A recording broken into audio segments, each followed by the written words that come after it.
आप सबको बताने वाले हैं इस वीडियो में अंजना कैसे अकेले अपनी बेटी की परवरिश करती हैं, कैसे अकेले संभालती हैं अपनी बेटी अदिति को। पर ये जानने से पहले आप वीडियो को लाइक कर लीजिए, चैनल को सब्सक्राइब कर लीजिए। वीडियो पूरा देखने के बाद अगर अच्छा लगे तो इसे ज्यादा से ज्यादा शेयर कीजिए। अंजना सिंह और यश कुमार की शादी लव मैरिज थी। दोनों अपनी मर्जी से शादी किए थे। शादी के कुछ ही दिनों बाद फूल जैसी बेटी हुई अदिति। लेकिन इन दोनों का रिश्ता ज्यादा दिन चला नहीं। कुछ दिनों बाद ही अंजना और यश तलाक लेकर अलग हो गए। तब से अंजना अकेले ही अपनी बेटी को संभालती हैं, उनका परवरिश करती हैं। तलाक के बाद अंजना अपनी मां के साथ रहती हैं और अदिति अपनी नानी और अपनी मम्मी अंजना के साथ रहती हैं।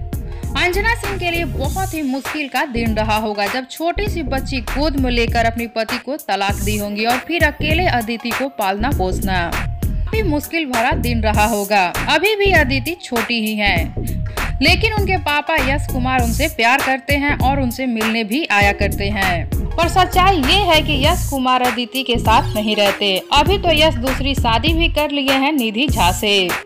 लेकिन अंजना अकेले ही अपनी बेटी को अच्छे से संभालती हैं, उसको अच्छा लाइफ स्टाइल देती हैं, अदिति को अच्छे स्कूल में पढ़ाती हैं और उसकी हर एक जरूरतों को पूरा करती हैं।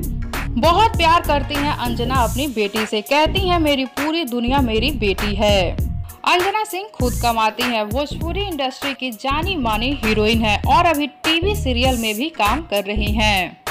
उन पैसों से अंजना सिंह अपना घर चलाती हैं, अपनी और अपनी बेटी की जरूरतों को भी पूरा करती हैं। अपने घर का पूरा खर्च अंजना सिंह ही उठाती हैं और अदिति की परवरिश में कोई कमी नहीं करती। इतना बिजी होने के बाद भी अंजना अपनी बेटी के साथ समय बिताती हैं। अपनी बेटी को लेकर अपने साथ शूटिंग वाले सेट पर भी जाती हैं। अंजना सिंह अकेले ही अपनी बेटी को माँ और पापा दोनों का प्यार देती हैं। अंजना सिंह बहुत ही अच्छी माँ हैं। तो ऐसे करती हैं अंजना सिंह अपनी बेटी अदिति की परवरिश। इस पर आप सबको क्या कहना है बताइए हमें नीचे कमेंट बॉक्स में। साथ ही वीडियो को लाइक कर लीजिए, चैनल को सब्सक्राइब कर लीजिए और वीडियो पसंद आया हो तो इसे ज्यादा से ज्यादा शेयर कीजिए।